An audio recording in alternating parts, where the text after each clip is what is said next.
You're listening to audio from the Decidedly podcast. For more information, find us on Instagram at Decidedly Podcast.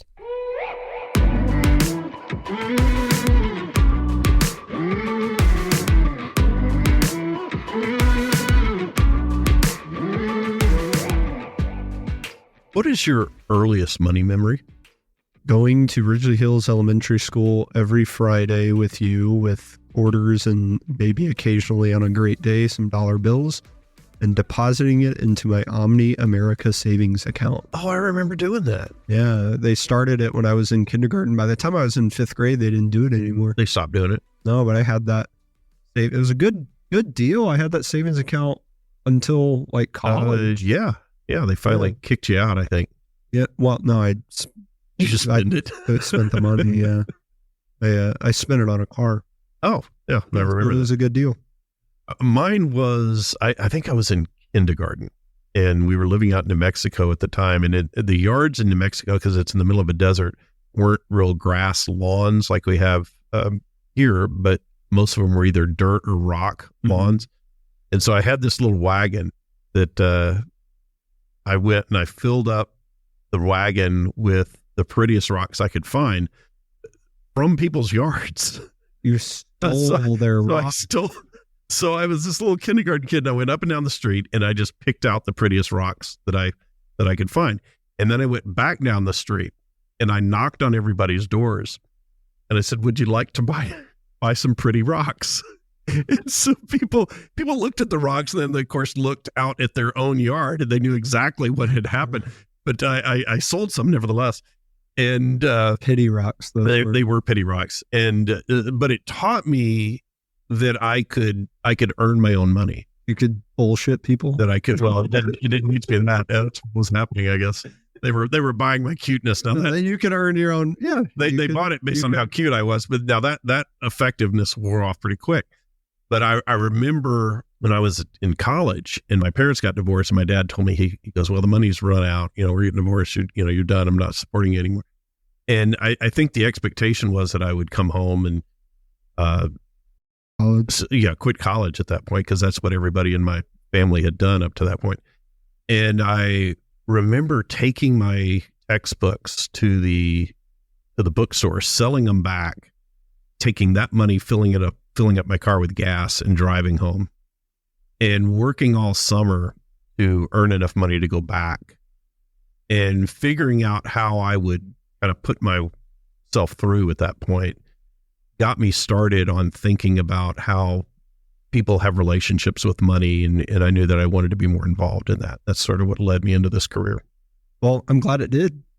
Our guest today, he has a similar story about his early money memories and how they led him to a career in financial advice. Jamie Hopkins is the current director of private wealth management for Bryn Mawr Trust in Pennsylvania. He's an expert in retirement planning for business owners. He's got his law degree and a master's in financial planning and business administration. He's a Wall Street Journal best-selling author, a regular contributor for Forbes and InvestmentNews on retirement income planning. He's also the co-director of the New York Life Center for Retirement Income and a professor in the Retirement Income program at the College of Financial Services. He had a long, esteemed career at the Carson Group, which is one of the fastest growing RIAs in the country. And he went over 3,000 days in a row running every single day like a madman. Jamie dropped a lot of wonderful wisdom that's especially useful for our audience. We talked about retiring to something instead of retiring from something. We talked about what freedom in retirement or post-business sale looks like. We talked about naming your life's aspiration, which is very different than illustrating your goals, and identifying what you want your money to do once you're gone. We talked deep about our learnings and lessons from big life decisions and financial decisions. Stick around. I'm Sanger Smith, as always, with my dad, Shawn Smith. This is Decidedly.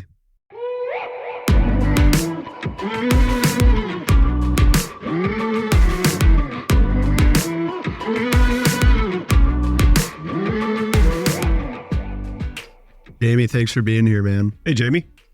Hey, good to see both of you. Hope you're doing well, and thanks for having me on. I've been riding the high of the Future Proof conference since I saw you talk there. That was awesome. That's the only conference I go to that's actually on the beach. The only one that lives up to the hype, man. Yeah, it was a fun conference. I didn't get to go the first year, but I got to go this year, and it was nice being there. I mean, it's beautiful, great people, great team that runs that event, and yeah, it's different than anything else in our space right now.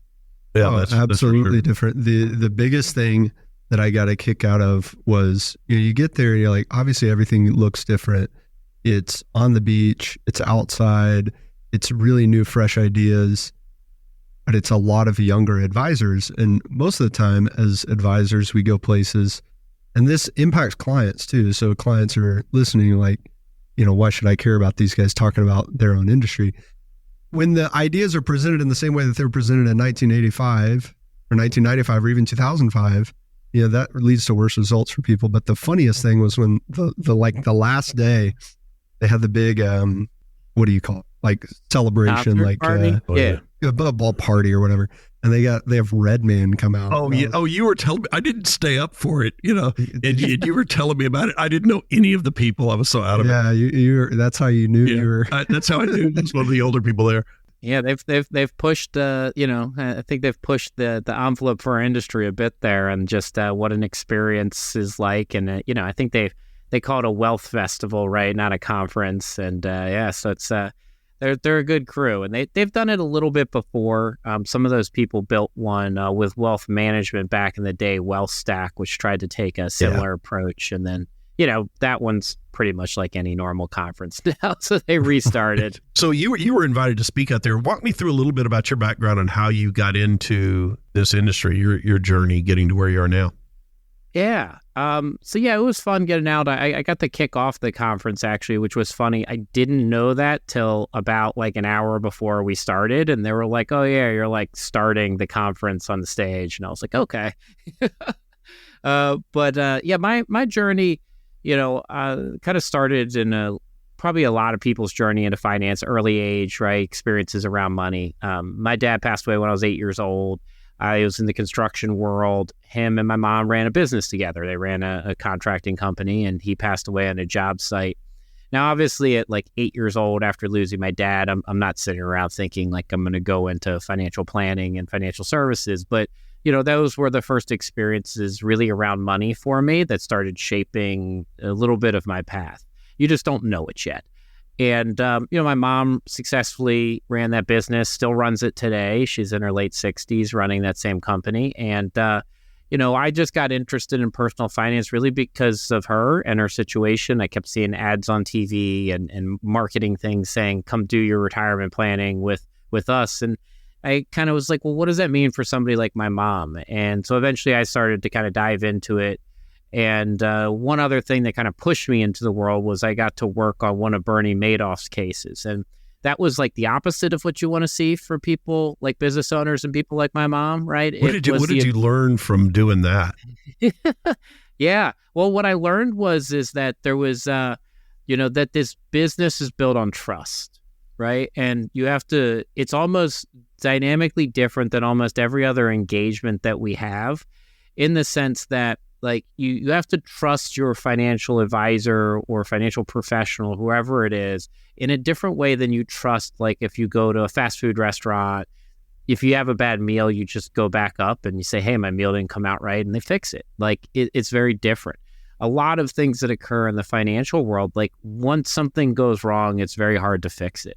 And so Madoff was this abuse of trust there. And it's not what we want to see. And it did change regulations. It changed perceptions of this industry. The government eventually did step in and made a lot of people whole. But I mean, you still had people who committed suicide, lost their lives from that situation. And so you saw this detrimental impact that the abuse of trust and financial wellness can have on people. And that's really what I took away from it. And I said, like, I want to be part of whatever it is that helps shift that dynamic, so we have less of that and more of, people taking care of people like my mom. Like, that's what I want. I want to see Americans retire with security, not be taken advantage of. So about what age were you when you realized, hey, there's a career here that would allow me to address the problems that I started to see when I was 8 years old? Yeah, I'd say what was I, probably 26. So I did not think I was going into this. Like, I didn't go to college to study this. Yeah. I went to law school, and it was, right after, I guess 2 years after law school. So I graduated college at 21, law school at 24. So I would have been 26 when I was working on the Madoff one. And that's when I started to look into it and try to see, like, what else is out there. I mean, I looked at, like, law firms that did some of that work, and then, like, the areas of my knowledge base, which was like estate planning, tax law that I knew some about, ERISA, which is the governing law over most of our retirement plans out there today, at least a primary one. And, kind of ended up in the estate planning world first, then more into retirement plans over the next, decade or so. So what was your first role in the industry, and how do you go from that to being a thought leader in the industry and writing books? Yeah, the first two were kind of simultaneous. So one was estate planning work. I was an attorney, so I actually was pretty good at the estate aspect. Somewhere behind me, I think I still have it. Yeah, like I was ranked as a top attorney coming out of Villanova in estate and trust. Just but that's like an academic exercise versus real world. But I did have a knack for that. Like it clicked for me on how to design trusts, draft documents in that world. And so I started there. And then I started teaching advisors about the qualified plan distribution rules at American College. It was an area that I had got into work on in the appellate division and in private equity. We bought a couple companies with some pension funds. And so I had to learn those rules when I was working as an attorney. So those two things kind of came together at once. So one was kind of running my own business tangentially to this, and the other one was building content and teaching advisors around this, the legal rules around retirement plans. Now, are you still with the Carson Group, or did you move from them to somewhere else? Yeah, so I moved, and funny enough, when you're talking about future-proof, it basically broke, the news kind of came out that I was leaving, I think the last day during Redman. I don't know that he set it up on stage. Wouldn't it be so to have your job transition announced by Redman at the festival? Yeah. So we, our Carson event was actually like kind of right at that moment. So I had flown out. I wasn't there for that concert. I'd flown out to Nashville and was at our event, Excel. So I kicked off that one too. And I was like, I'll probably be the only person ever to kick off both events in the same week. But that was like my goodbye. They kind of like retired my jersey at Carson, things like that. I was really close to Ron and care a lot about the organization. But I made a change over to a firm called Bryn Mawr Trust to head up the wealth team over here and be CEO of the RIA. And it's a big change. A lot of that, I actually kind of hinted at a lot of this on stage at Future Proof, which is, I think it's a great opportunity, but two, I wanted to be back and local and in my area and around my family. I've got 3 young kids. Today is actually one of my kids' birthdays, and I get to be home for it. Carson's a national firm, so I traveled a ton.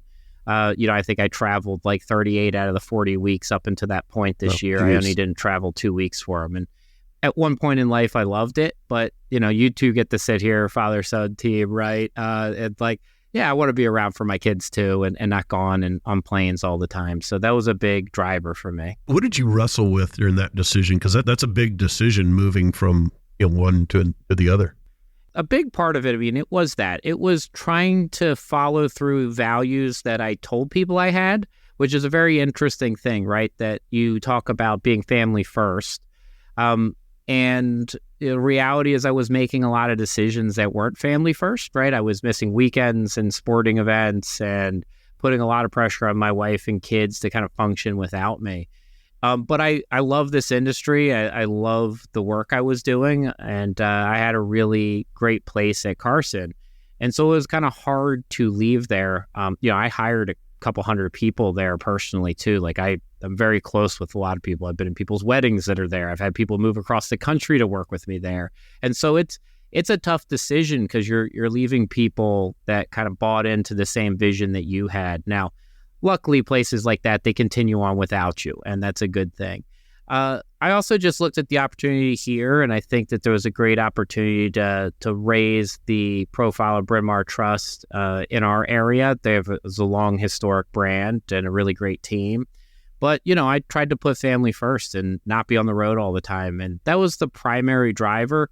And my wife and I made the decision to go to Carson together, and we made the one to leave together too. And I thought that was really important, that we sat down and, we talked through it and we made the decision together. Yeah, it's an interesting perspective. As a business owner myself, I would tell my wife, I said, I can be at any of the events the kids have, but I just need to know. So that's the advantage of sort of running your own business. I can take off on a Tuesday to go to ballet practice. I like that you noticed that you were not living up to the values that you said you had. I think family is, and I would put faith in the same category, are the values that nobody will tell you are stupid. Nobody's going to disagree with you. Some of the other ones, even they may be like security, for example, may be important to most people, but there are people who will say, I don't care about that. I very rarely am going to meet someone who says, I don't care about my family. Screw those kids. But amongst people who say, oh, I care about family is the most important, faith is the most important, I don't often see people who act that way. It's much more rare that I see people who live that out. And I'm guilty of it too, is saying something is important, really even believing that it's important to me, and then getting faced with the reality of, I either have to change my actions or change my beliefs. And sometimes we change our beliefs, say, I guess that isn't as important. Well, the point I was making is that when I looked at my decision around running a business and trying to make decisions around family, I felt like I was. And I remember one of the kids made a comment. I don't remember which one it was, but one of them, I remember saying, yeah, I remember you weren't around a lot, growing up. I was like, oh man, it just hit me right in the heart. Because I thought I was trying to be, and I wasn't. I didn't feel like I was missing things, but your lens is different from your kids' lens, your family's lens, and how they're seeing things. I had one of those moments too, and my kids are still young, but one of my sons asked me about 3 times now when I was traveling this past year, like, oh, do you love work more than me? Right? Like, and he didn't mean it in like a negative sense, but like he noticed that I gave more to work than to the family, right? And he could tell that, right? I was gone so much. He realized that at a very young age. And that's like one of those comments, right? And it just, you'll never forget that one, like the rest of my life, right? I'll always remember that comment, and it felt very true. And yeah, I do the same thing at the beginning of the year. It's right here, but I do like my goals, and I write family goals too. And I did go back over these when I was making the decision because, it's like, well, am I living up to these, right? And it's interesting. I think the one that mattered the most is I had support, basically raise kids with resilience and gratitude. And, I was kind of questioning whether I could do that well if I wasn't present, right? And it's not just always being there, but it's even, you come back from a flight, you're tired, and you probably, business owners listening know that too. Like, you work a really long day, you come back, is your mind there? Are you even present, even if you're physically there? And I was noticing that with me on weekends, as I was gone all week, I needed like a whole day just to become back present and be around, mentally, because you're thinking the last 4 days I was in 4 different hotel rooms, and like just getting settled back here was its own challenge. Yeah, getting back in that routine and being able to focus on what's in front of you. What do you think is the key other than writing it down? Because writing it down and speaking out your values isn't even enough. Like in the example that you're sharing, that's not enough, and that's not to pick on you. I've done the same thing. Yeah. I think there's a lot of techniques you can use. So, if I pull from my own story, some of them are in play, probably not all of them.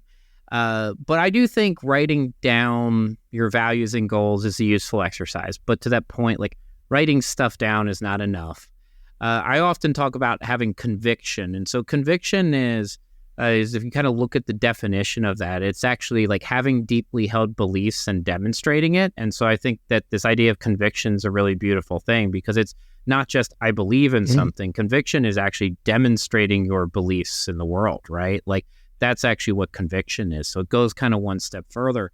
I also think having what I'll just call an accountability partner is super important in life. And that can be your spouse in some cases. It could be a coach in other cases. It could be team members in some world. But I do think, who's going to hold you accountable to the things that you say you're going to do is really important. It's hard for people to self-police themselves. That's just behaviorally, right? It's really hard. It's just like we can't spell check ourselves well. If we write something, we read it how we thought we wrote it. We all think we're above average drivers. We're all above average intelligence, right? Like we don't check ourselves well. So who is that person? Do you have a coach? Do you have a mentor? Do you do 360 reviews with the people you work with so you get feedback from them? And, in the family world, can your spouse, sometimes maybe it's your parents, but who's going to kind of hold you accountable in that world too?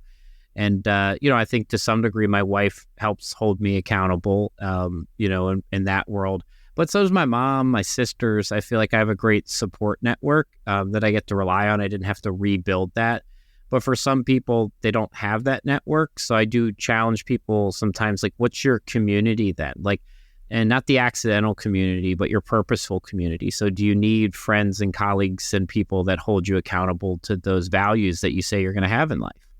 I think when we look at retirement, and I do a lot of work in that area in Sanger as well, I think one of the things that people miss when they move into retirement is that loss of community.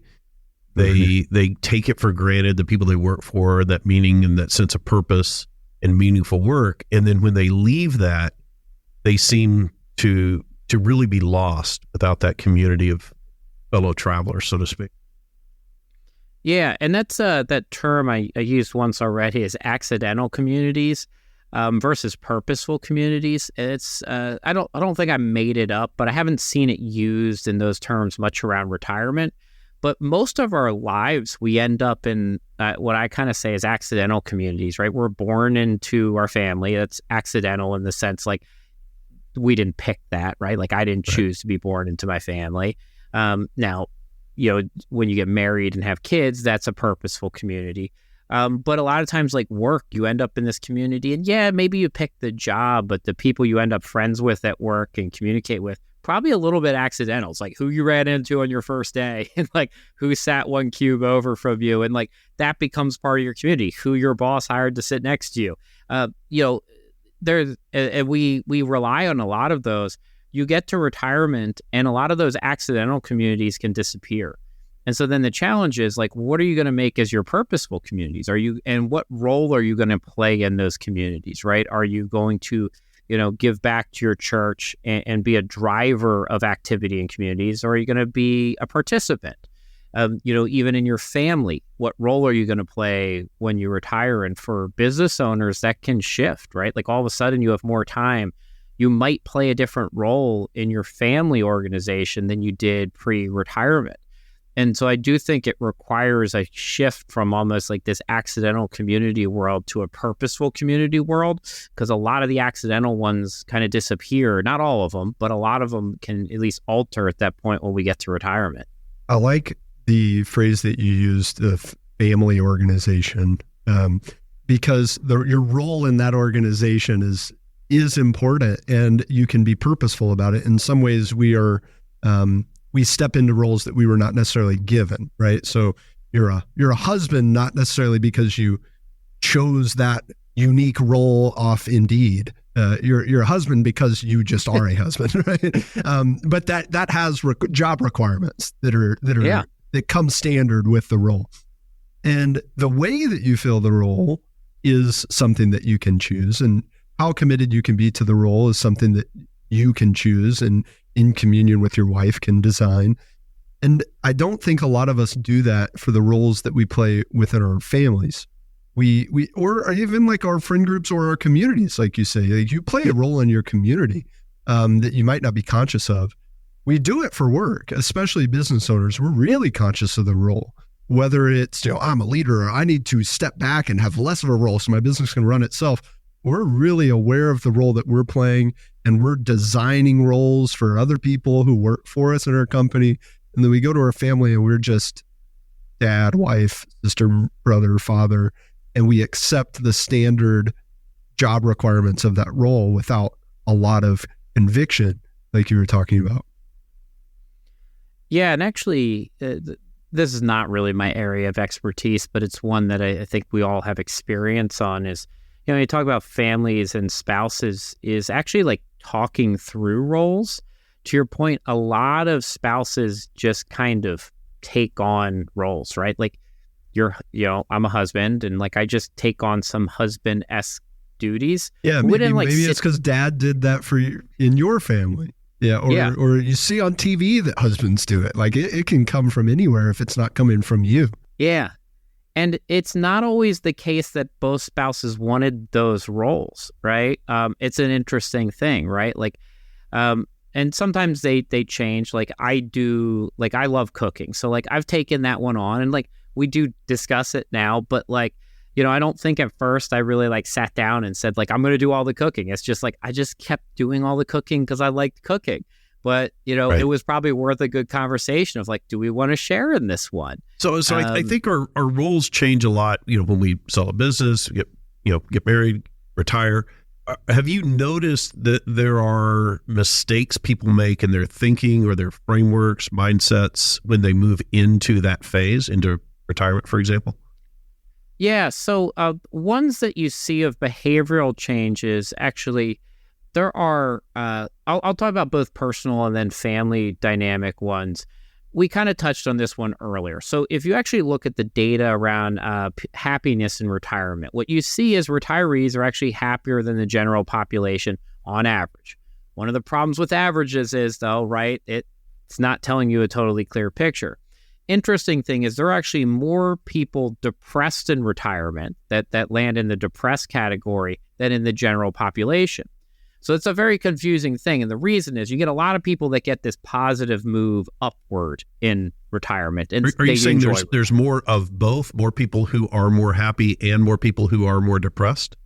Yes. So if you think of an average, right, as people, like you get more people moving up the happiness spectrum. So the average actually moves up.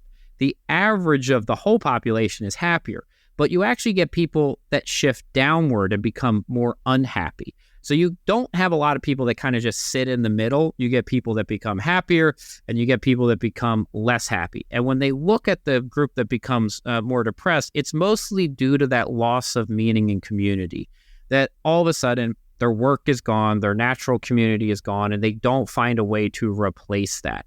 And that's a really big challenge.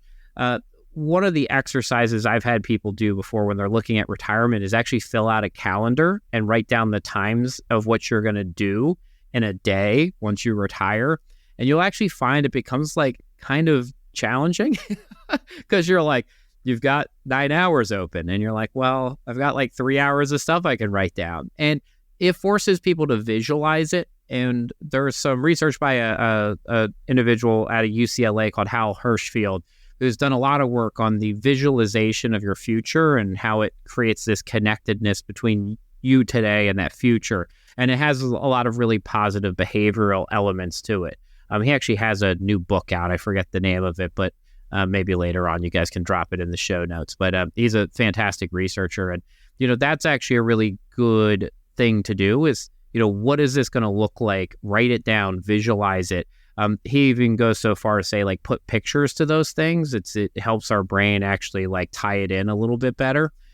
Most of us probably would agree we're somewhat visual learners. We process visual stuff a lot better than we process audio in general. So, but the other one I'll just hit real quick is, you mentioned this, like family dynamics change when one person might retire and the other person was already working in the home or retired.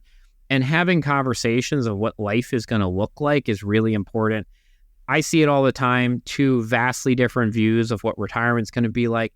And actually, when you kind of look at it, you do get one couple sometime that's a lot less happy than the other one because they haven't found a balance of what life looks like at that point together.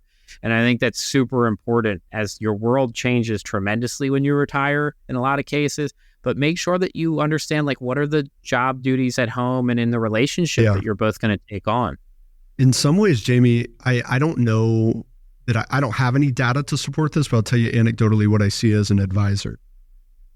The joy of owning a business and building a business is building. It's not once you get it to its sellable, packaged up piece. It's building it that's fun. And that's the case with anything. Anything that we work toward, the journey is what's enjoyable, not reaching the mountaintop. And so particularly for business owners, in my experience, when I see someone who's spent his or her whole life building something in a way that's above and beyond his peers, sells it, he's done, he has nothing left to build because he's built the perfect retirement already. Even if he's done the work to say, this is going to be how I get my social connectivity, my financial life is going to be perfectly attuned, this is how my marriage is going to work, this is what we're going to do together, we're going to travel and this and that.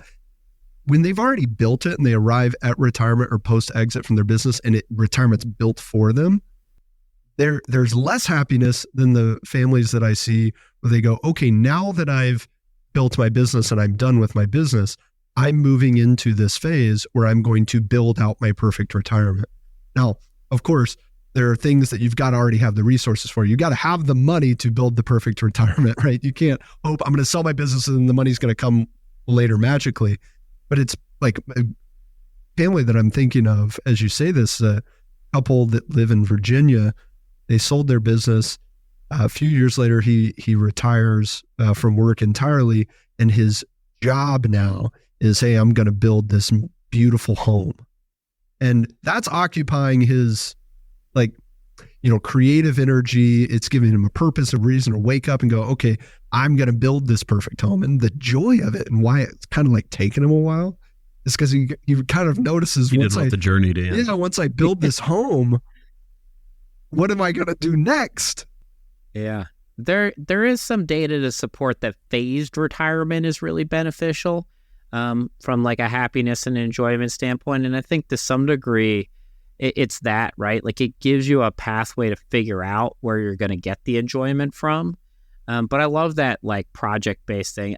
I'm kind of like that too, though. I've renovated 2.5 houses and I love it. And like I could do that forever in retirement as long as my body held up. But like it would give me that like project to fill my time and like where do I put my energy as a builder back into that? Yeah, I think there are a lot of people, I see it less with business owners than I do with people who work for larger corporations where they're seeing the point of work as to retire. Yeah, I'm working so that I can retire and missing the value of the journey and what they learn along the way. Do you think when people get to that point around getting to a point of financial freedom that they're missing some of the other types of freedom they could be exposing themselves to? I think it's all how we think about that point of retirement and the freedom that we get. Yeah, I think people miss on it. I mean, again, I don't have great data on this one, but the anecdotal work that I've done with a lot of clients, I do think people are missing it. I do bring up the are you retiring from or to something? I love that phraseology too. Like, are you retiring from your job because you don't like it, or are you retiring to something? And what is it that you're retiring to? The other kind of one I like to ask is, what does freedom mean to you? And you brought up the financial freedom. The interesting thing is, I wouldn't say rarely, but it's usually not one of the first statements when I ask somebody, what does freedom mean to you? That they're like, oh, I have $3 million. Like they don't give you a number in that one. What kind of answers are you getting? Yeah, usually you get the, so I could wake up and, do what I want that day with the people I love, right? And like you get answers like that, which is really interesting because if you change it just a little bit, right? Like if you asked like, what is financial freedom to you? You would get a different answer than just what does freedom mean to you? And what it kind of tells you is that there's actually a lot beyond that financial freedom point. And so, Ron Carson and I wrote a book that's behind me, one of the couple books I've written called Find Your Freedom. And we actually talk about that a lot in there, that, it doesn't happen for everybody, but you go on this journey to find financial freedom. And then once you get there, and Ron's kind of more in that part of his life, which is like he realized that like all this money by itself wasn't very meaningful, right? Like that's great, you got there, but what were all the things that were going to provide meaning and joy and happiness and then impact your ability to give back to the world and make change? Or spend time with grandkids. And that's one thing that he really enjoys doing more now, and he prioritizes over other things. And it does take you on this really interesting path to, kind of getting beyond goals and more to aspirations. In the financial planning world, it's interesting because we got really hyper-focused the last 20 years on goal-based planning, which is useful. But when you start kind of dissecting it, is it kind of stops one level short still. Is like, what do you aspire to be? Like, you aspire to be a great husband, a great philanthropist, a great human. We talked about faith, like a great person of faith. Well, the goals then are the mile markers along the way, including your finances, right? And so I think that a lot of people lose sight of like what they aspire to be to achieve those particular goals. So like, I want to retire at 65 with $3 million. That's a goal. And that sometimes that hyper focus on that goal leads us to forget about like why we want to do any of that. Actually, like, it's not actually to retire at 65 with $3 million. Right? And without the additional work to determine what that goal is supporting, what that grander vision that goal is aiming you toward, it could be the entirely wrong goal. You might not even need $3.5 million. Maybe you need to retire sooner. Maybe you need to retire later. Who knows? All these numbers, we focus on them. They could be entirely wrong. And the existence of the goal is pointing you somewhere necessarily. And if you don't know where it's pointing you, then it's probably pointing you somewhere that you don't even want to go. At least it's pointing you somewhere you didn't actively choose. And like, to go back to the decision that you made to leave Carson and take on a different role, you weighed all these social consequences, you weighed the family consequences. I'm sure you and your wife also weighed the financial impact of it. So I don't think there are any financial decisions that don't have these other consequences. There is no purely financial decision that you can make that doesn't have a social consequence, a family consequence, a health consequence, a well-being, a meaning consequence. And if we don't focus on what those other ones are, then we're going to make bad financial choices too. Because in order for it to be a great financial decision, it's got to support through money these other outcomes. Like how people are never answering your question, what does freedom mean, with a money number. When I think about that, there was a company years ago that was talking about, you're talking about the goal-based planning, and they would advertise, do you want to like be a potter, be a fisherman, you want to start a winery, and all these types of things. These were the goals of retirement.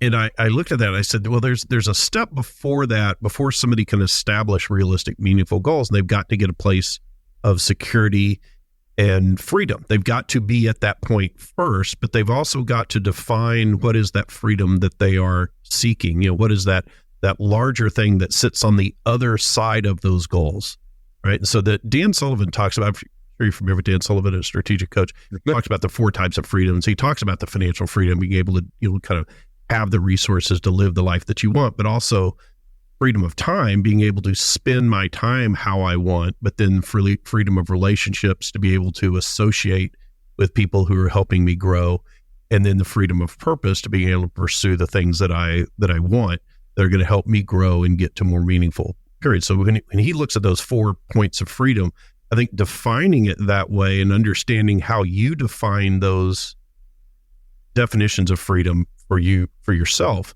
is critical before you make a decision as big as selling a business or retirement or something like that. Yeah. And yes, Dan, I love Dan's view of it too. And yeah, I kind of laid it out. It's very similar to Dan's approach, which is almost like the hierarchy of need, right? And you kind of go through that. If you don't have that base level of that financial stability, it's really hard to get past that. Are there people that do it? Yes.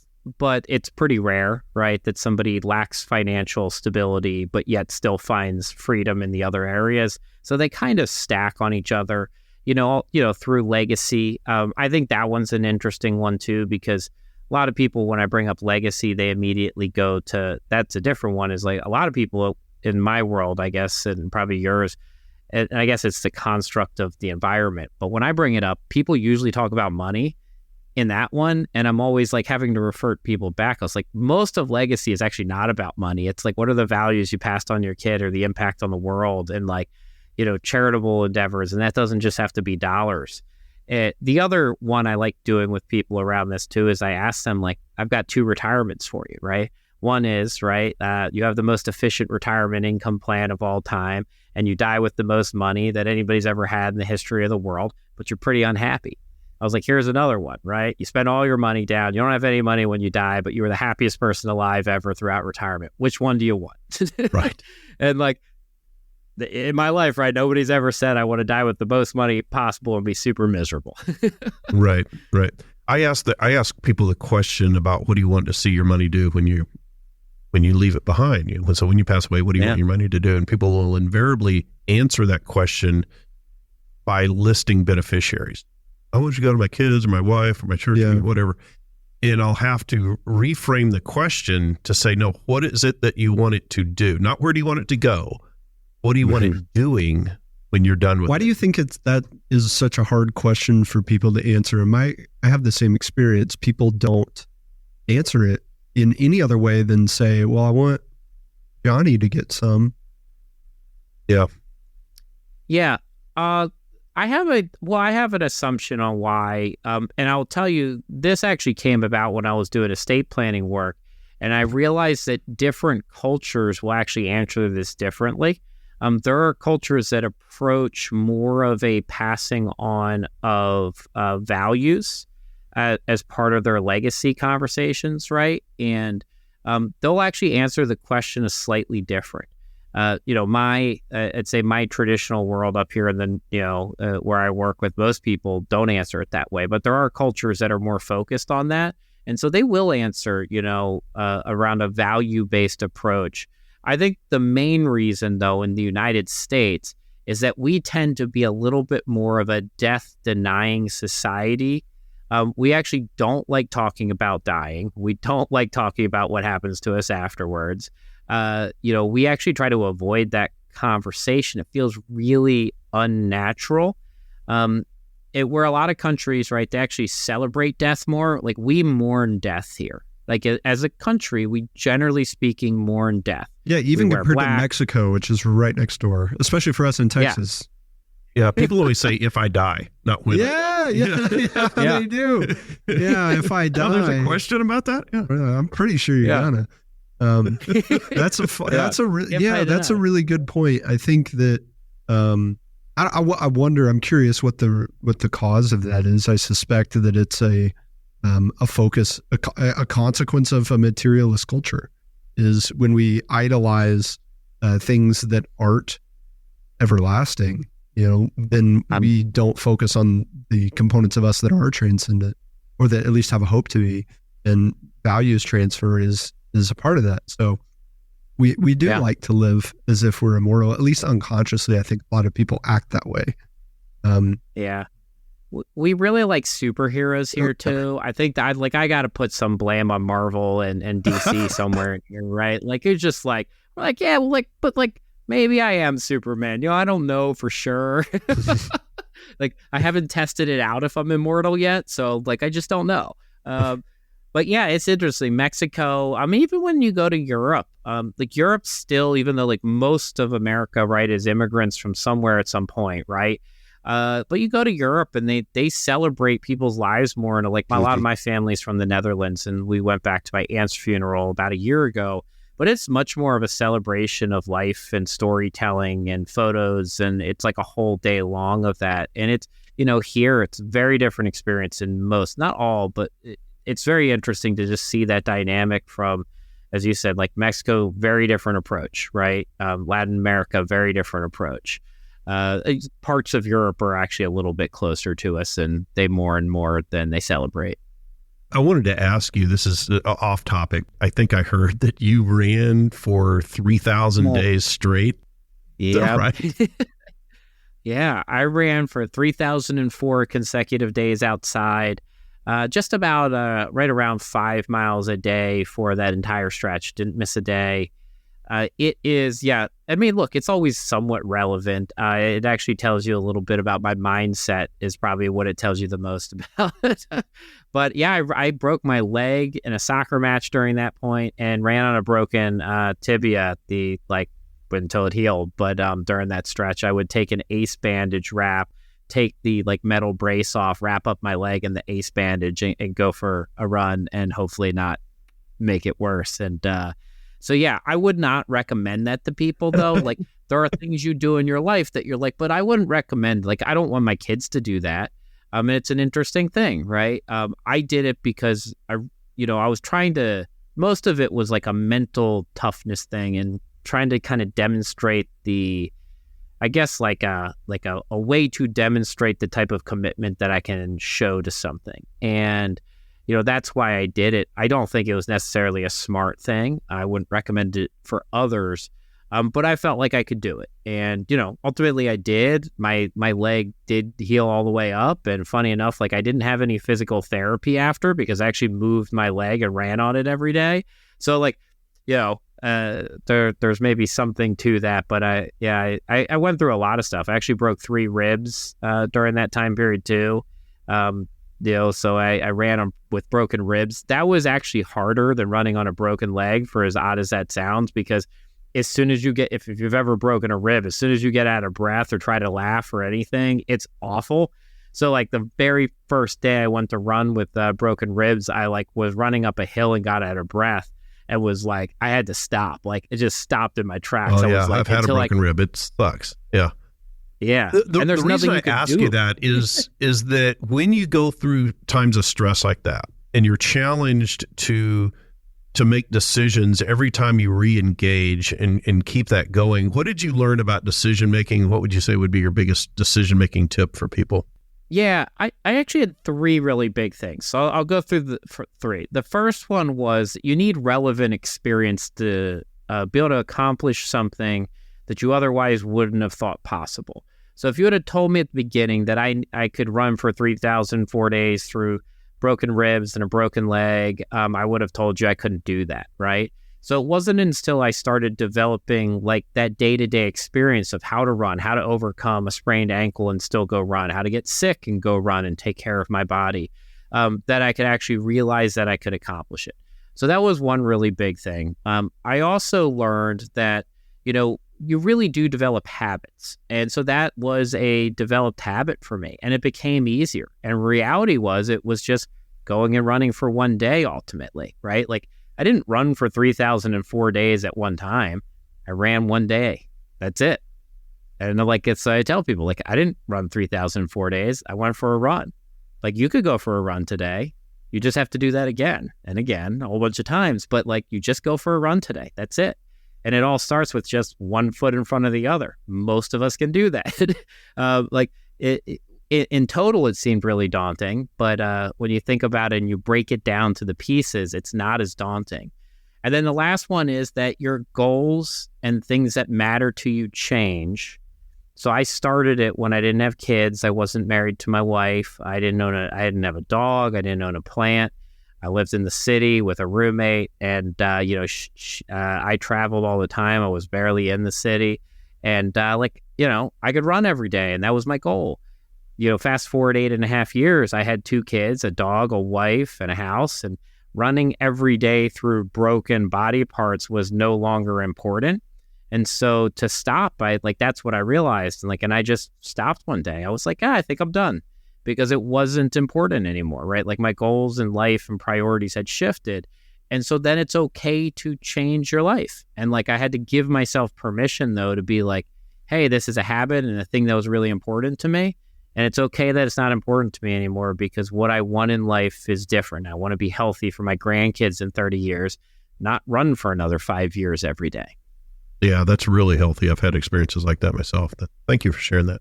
Thanks for being here, Jamie. Where can people connect with you and learn more about the work you're doing? Yeah, so my website should be back up and running again soon, but it's usually jamiehopkins.com. That's my personal website where I put out, articles of my books. I'm pretty active on Twitter still, or X, I guess now. I should fix that, but at Retirement Risks. Those are the main 2 places. I do run a nonprofit, FinServe Foundation, which provides scholarships to our industry to help people get in to the profession of financial services from, really people are struggling to afford school and exams, things like that. We also offer mentorship there. And it's been a great work on the nonprofit. And those are the main things. I work at Bryn Mawr Trust, but that's just bmt.com or something like that, at the brynmawrtrust.com. And if you want to check out Trust World, we always have a lot of trust documentation and information insights there. We've got a copy of Rewirement here. Great book. Check it out. Thanks again for being here, Jamie. Hey, thanks, Jamie. It was great talking to you. Yeah, thanks for having me on. My takeaway from our discussion with Jamie was looking at something we've talked about before, which is deciding based on alignment with your values. The point he brought in was looking at doing that with conviction and having accountability partners, having those purposeful communities that you can travel with through the decision to the other side of that decision so that you're gaining what you need after the decision is made. My biggest takeaway was in that same vein. When Jamie talked about conviction, it really made me think a lot about what we mean when we say we believe something. If we believe something, but we are not acting it out, we probably don't believe it. At the very least, we're not acting as if we believe it, so that belief is not as strong as it could be. When Jamie decided to take a new job so he could be closer to his family, that's an effort to align his actions with his beliefs and live out as if it were true what he says is important to him. You just made a great decision to listen to this episode of Decidedly. Make another great decision and leave us a 5-star review wherever you listen to podcasts. We appreciate your support. It helps others find our community and defeat bad decision-making in their own lives. For more daily decision-making insights, check us out at decidedlypodcast.com and on Facebook and Instagram at Decidedly Podcast. Thanks again for listening. I'm Sanger Smith, and this is Decidedly. Insights, advice, and comments provided by Shawn Smith, Sanger Smith, and speakers identified as part of the Decidedly podcast should not be considered recommendations. Speakers not identified as members of Decidedly are expressing their opinion, and their statements should not be construed as reflecting the views of the Decidedly team. This podcast is produced solely for informational purposes, not personalized advice.